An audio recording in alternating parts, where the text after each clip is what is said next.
Nous pouvons remarquer que, dans les Écritures, le jugement se fait lorsque ceux qui s'opposent à Dieu viennent attaquer Jérusalem. Quand Jésus viendra, il défendra Jérusalem contre ses ennemis. Il n'attaquera pas les civils des nations, mais ceux qui viendront combattre contre Jérusalem. Cela constitue un jugement. Nous pouvons le voir dans le livre de Zacharie, chapitre 14. Zacharie 14:2 dit, « Je rassemblerai toutes les nations pour qu'elles attaquent Jérusalem. La ville sera prise, les maisons seront pillées et les femmes violées. La moitié de la ville partira en exil, mais le reste du peuple ne sera pas exterminé de la ville. » Puis, au verset 3, il est dit, « L'Éternel sortira et combattra ces nations, comme lorsqu'il combat au jour de la bataille. » Nous voyons donc que le jugement intervient lorsque les ennemis se rassemblent contre Jérusalem. D'ailleurs, Zacharie montre également que ceux qui resteront parmi les nations qui auront attaqué Jérusalem devront ensuite monter à Jérusalem pour célébrer la fête des Huttes. Zacharie chapitre 14 verset 16 dit, « Tous ceux qui resteront de toutes les nations venues attaquer Jérusalem monteront chaque année pour adorer le roi, l'Éternel des armées, et pour célébrer la fête des Huttes. » Il y a cependant une autre situation qui nous permet de comprendre qu'un jugement aura également lieu à la fin des 1000 ans.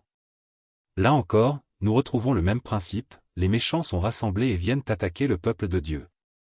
À la fin des 1000 ans, Satan est relâché pour un temps afin de tromper les nations et de les rassembler pour le combat. Apocalypse chapitre 20 verset 8 dit, « Il sortira pour tromper les nations qui sont aux quatre coins de la terre, Gog et Magog, afin de les rassembler pour la guerre. Leur nombre est comme le sable de la mer. » Ces méchants choisissent donc leur camp. Ils se rassemblent et viennent contre le camp des saints et la ville bien-aimée.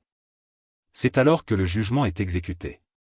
Apocalypse chapitre 20 verset 9 dit, « Ils montèrent à la surface de la terre et encerclèrent le camp des saints et la ville bien-aimée. Mais un feu descendit du ciel et les dévora. » Dans les deux situations, nous retrouvons donc un même élément, Jérusalem, où la ville bien-aimée, devient le centre de l'attaque des méchants. C'est à ce moment-là que le jugement intervient. Il ne nous est pas parlé d'un jugement général qui aurait lieu pendant les 1000 ans. Le jugement qui nous est clairement présenté à la fin de cette période concerne ceux qui ont été trompés par Satan lorsque celui-ci est relâché pour un temps afin d'accomplir son œuvre de rassemblement des méchants. Ce point est particulièrement intéressant, puisqu'il nous donne la possibilité de mieux comprendre comment le jugement est exécuté et quel est le centre de l'attaque des méchants. Tout converge vers la réalité représentée par Jérusalem, la ville bien-aimée. Il nous faut donc être attentifs à ces choses, puisque notre connaissance s'en trouve améliorée grâce à l'étude de la Bible et aux questions que nous pouvons nous poser. Nous comprenons, à travers ces deux situations, que le méchant se révèle lui-même par son choix et par son opposition à Dieu. Dieu est alors en droit d'exécuter son jugement contre lui. Cela nous montre également quelle pensée nous devons avoir envers Jérusalem qui, rappelons-le, est présentée dans les Écritures comme la ville du grand roi. Jésus lui-même a dit, en Matthieu chapitre 5 verset 35, « Ne jurez pas non plus par Jérusalem, parce qu'elle est la ville du grand roi. »